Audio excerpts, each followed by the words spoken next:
I want to apologize. There's some overlap between this morning and now because obviously the topics do overlap. The emphasis, however, today and this afternoon is on sudden cardiac death and hypertrophic cardiomyopathy. I explained earlier that there are several pathways that patients can go down as complications of this disease, but the one that has always caught our attention, and that of the patients for sure, is this risk of sudden cardiac death.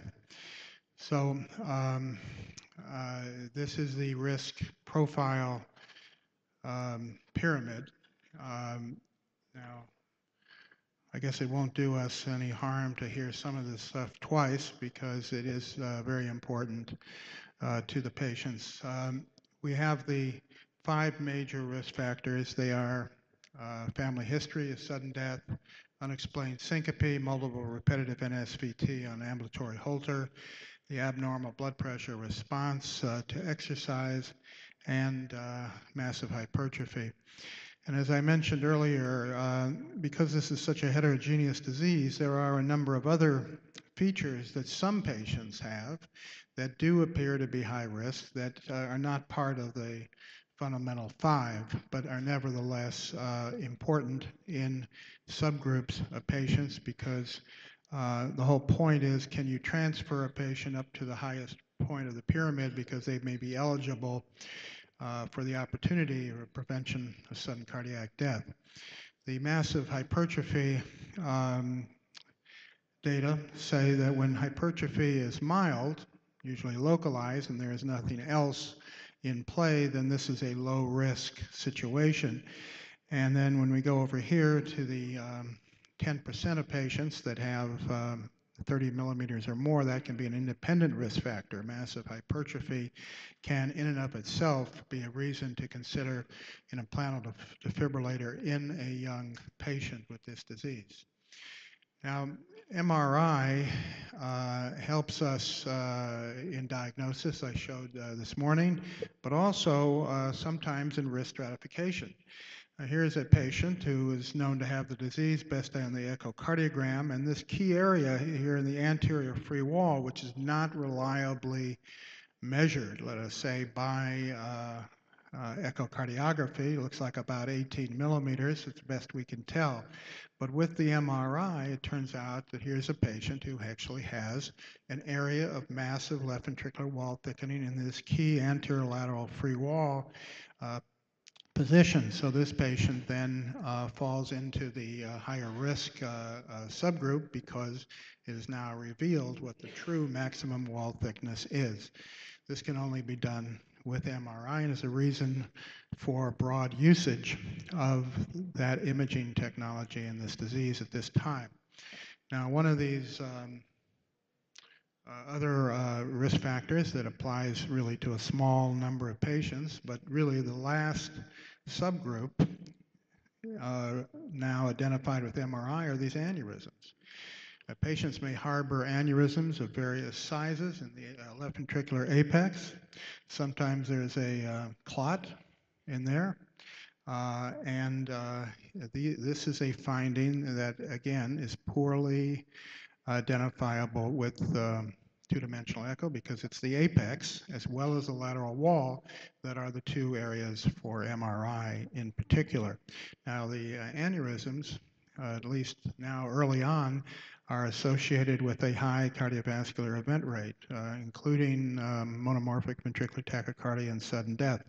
So this could be a sole reason for consideration of an ICD in a patient with HCM, particularly because these areas of the apex, which not shown here because I don't have a contrast study to show you at this point, there's usually substantial delayed enhancement in the rim of the aneurysm and also in the adjacent areas of myocardium. So it's the aneurysm plus scarring regionally in the apex.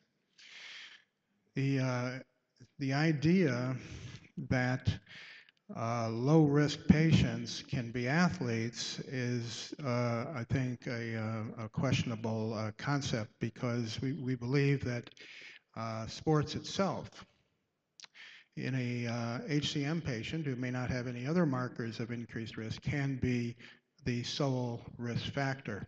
That's data that derives from the fact that while there are a number of cardiovascular, usually congenital, diseases responsible for these athletic field catastrophes, HCM is the single most common, responsible for about a third.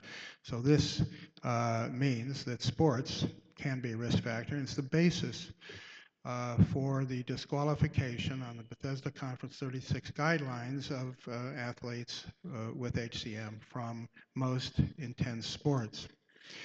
And as I mentioned earlier today as well, the alcohol septal ablation may, although a treatment may in fact be a risk factor in some patients because it is a transmural infarct, sizable, and potentially arrhythmogenic. Not in all patients, but in a substantial minority. And it's not surprising because there is a major difference between the two competing techniques. The myectomy has no scar and therefore is really not arrhythmogenic, while the ablation is quite different in that regard with the infarct. And older patients are at less risk. So this is the opposite side of the coin. So, sudden death is much more common in young people. When you get out to this older age group, we have very few examples of a sudden event with or without other risk factors based solely on age. So patients can, in a way, outgrow their risk by achieving greater longevity, it would seem, even though patients over the age of 60 are still prime age for sudden death with coronary artery disease. In HCM, it is quite the opposite. The idea that somehow, based on identifying a mutation in this disease, can lead to management decisions is an obsolete strategy now. This was, of course, the idea that was promoted very early on, 15, 20 years ago, with the initiation of molecular biology into genetic heart diseases, that this would be the answer, that we would be able to tell which patients were at greater risk by knowing which sarcomere protein mutation. But of course, we have to abandon that approach because the disease is so heterogeneous that it became impossible to aspire to that with now more than 1,000 mutations described, sarcomeric mutations alone in this disease. Now, the other side of the coin that has been somewhat ignored in this disease is the idea of the low-risk patient. Are they really at low risk? This, of course, is part of the algorithm in coronary disease, but is there such a thing as a low-risk patient being at risk? And we're looking at this right now. In a group of over 700 patients, we have a prevalence of sudden death, 3%, about 0.5% per year, in those individuals who have none of the conventional risk factors that we've been talking about. So these are no risk factor patients, yet there is something else going on, some other variable that we don't know about. I showed you earlier this family, which is at least one example as a window to what these additional risk factors might be to solve the problem of the no risk factor events.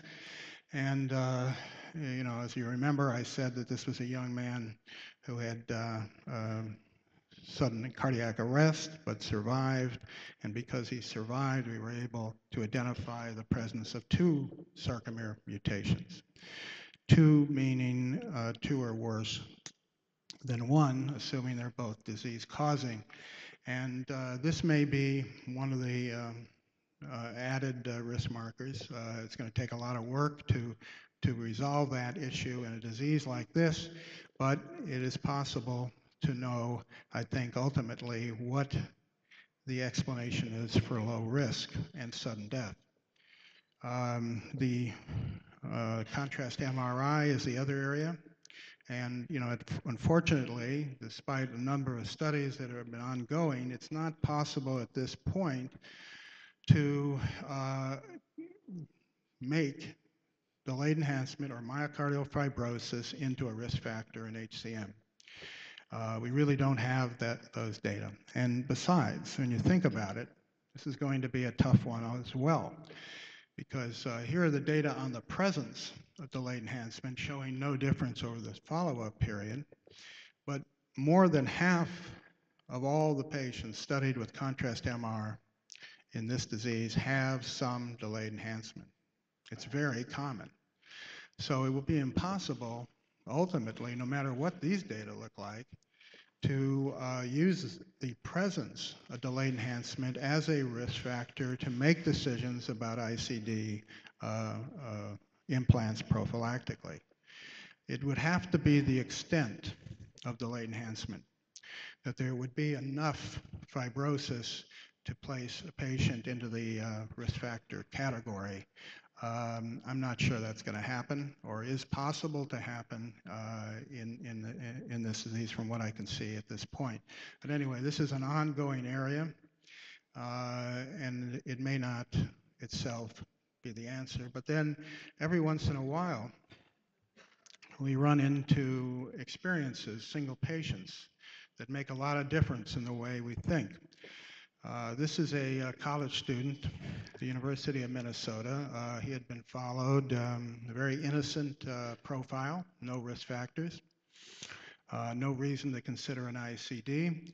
And then we do routine MRI. All patients with HCM get an MRI, and all of a sudden he has this very bright, high intensity signal, delayed enhancement. It looks exactly like a scar.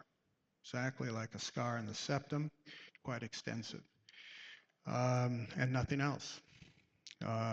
Turned out that his mother is a practicing anesthesiologist, and we practice full transparency so that when everybody got together, we decided that he would be implanted.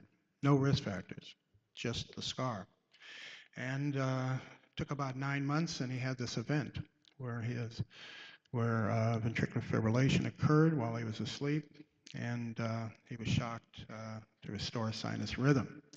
So that was a very dramatic and heroic situation, but it is only one case, and it shows the mystery of HCM and the difficulty in assembling systematic data that can make a point like this.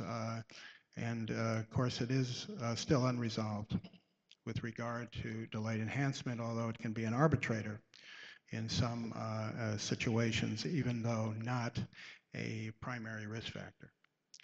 So the idea of prevention is relatively new. I think it goes back probably to our paper in New England Journal in the year 2000.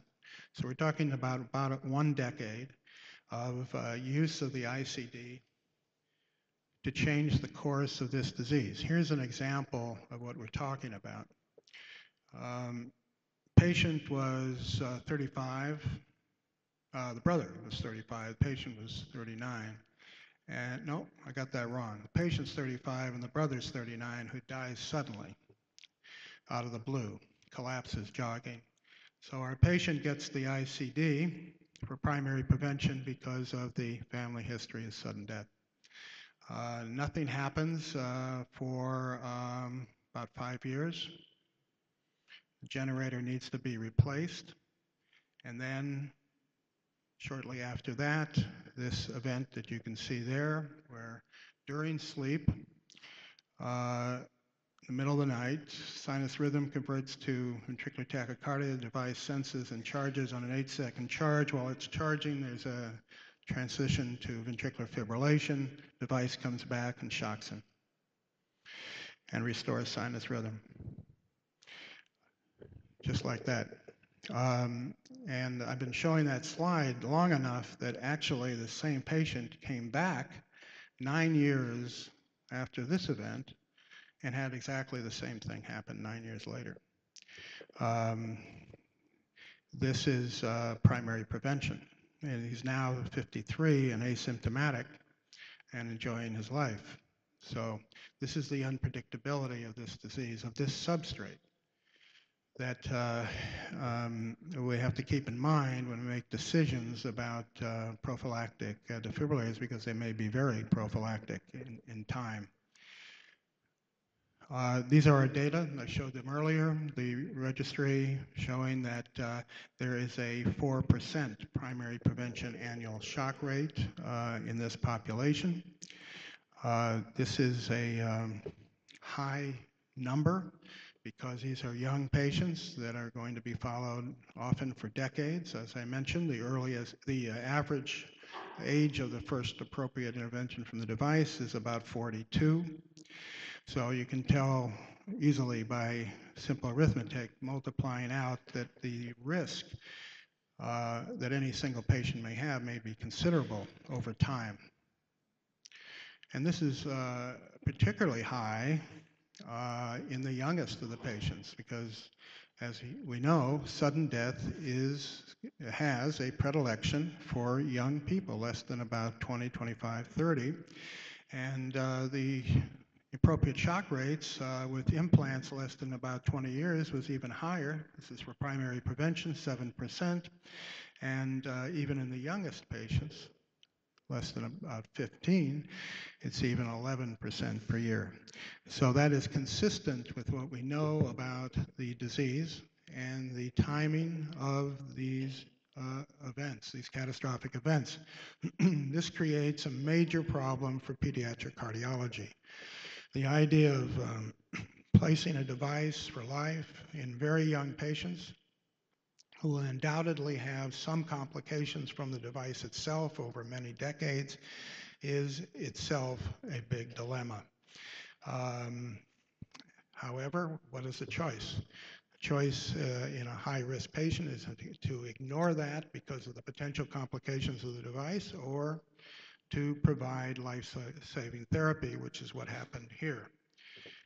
Again, a major problem created by the diversity of hypertrophic cardiomyopathy, in this case by age. You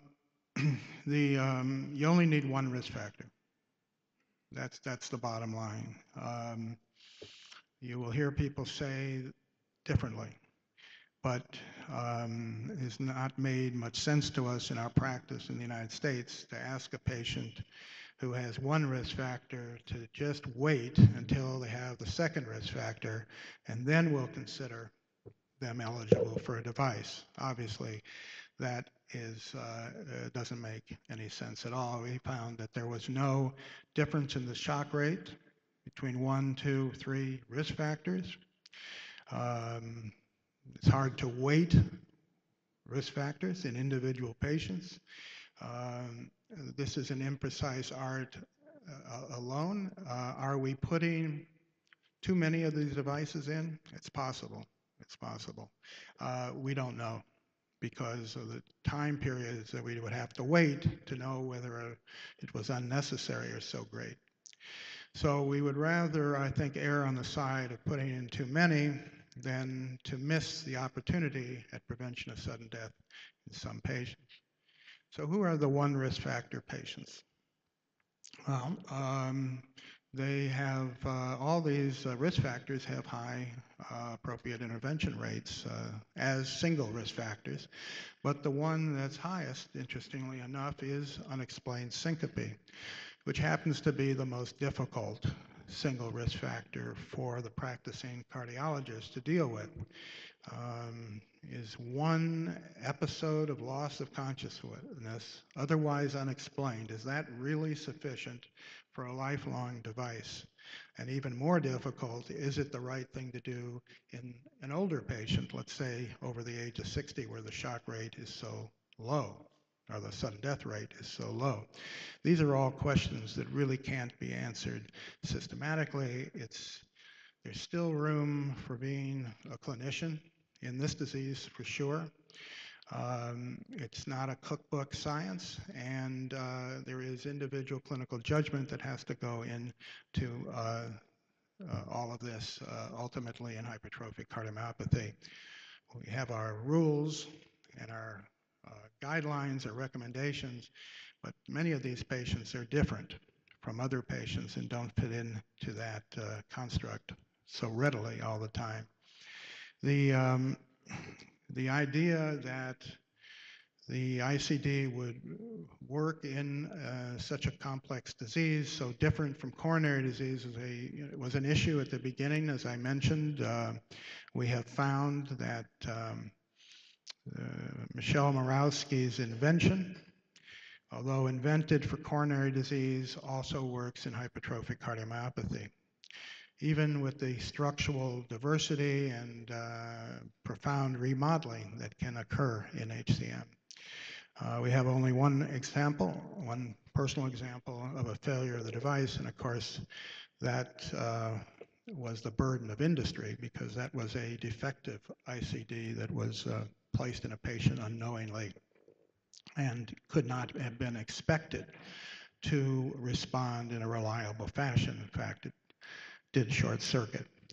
So that became a rather famous case that changed the landscape, I think, of how the ICD industry works in terms of transparency. But these are tough decisions very often. As I said, there are guidelines, but very often we're dealing with gray, ambiguity between high risk and less than high risk or no risk. And that's where the cardiologist comes in. And what we do, at least in the United States, hopefully, is practice what could be considered transparency and full disclosure and informed consent with patients. In other words, making the patient fully informed and responsible for the ultimate decision. This was described earlier this morning in PCI and surgery, and it's the same principle, if not more so, in hypertrophic cardiomyopathy. The patients sometimes ask, tell me what to do, tell you what to do. That's an outdated concept for something like an ICD and hypertrophic cardiomyopathy. I'll tell you what we know and what we don't know. And then you have to consider your options because it is you that will have this device often for extremely long periods of time because of the affliction of young patients. So in terms of risk stratification, these seem to be where we're at. The risk factor algorithm, although it may seem very different from the one derived from randomized trials in coronary disease, has turned out to be pretty effective. There are a lot of patients that are alive now that would be dead if it weren't for this initiative. And the use of these risk factors that have all been defined in retrospective and observational studies and not randomized. Second, it is clear that one risk factor, if it appears to be important enough to an individual patient's clinical profile, one risk factor can in fact be enough. Although there are, of course, many one risk factor situations that don't appear to be appropriate for ICDs. You just can't add these up, as our colleagues in England have promoted. It's not a numerical thing. 2 is worse than 1 and 3 is worse than 2 doesn't work because we don't know the weighting that can be attributed to any single risk factor in an individual patient with this disease. Unfortunately, we still have this problem that needs a lot of work, that is possible to die suddenly with hypertrophic cardiomyopathy without any of the currently identified risk factors or arbitrators. So this is a mystery that will keep us going. And in addition, there's still room, at least in this disease, for individual physician judgment, and certainly the concept of patient autonomy, the fully informed patient making decisions with their cardiologist is part of all of this. So in terms of the sudden cardiac death risk in HCM, goes right back to TIR's initial report over 50 years ago. Sudden death has been with us for the 5 decades. It's the most visible and feared component of hypertrophic cardiomyopathy, particularly in young patients. And, you know, the good news is that despite that, because of the technological advances, some of which were never intended for this disease but are applied to it, we can now aspire to the prevention of sudden death in hypertrophic cardiomyopathy if we can identify the right patients, which is a future initiative for risk stratification. Some of these patients may have, this is all theoretic at this point, some of them may have 1, 2, 3 shocks during their life and achieve age 70, 75, or 80, or whatever it is.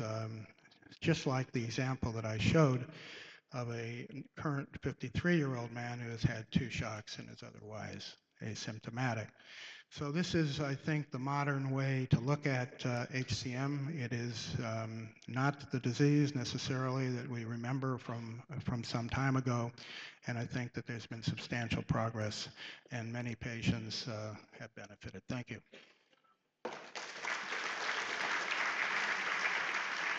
Okay.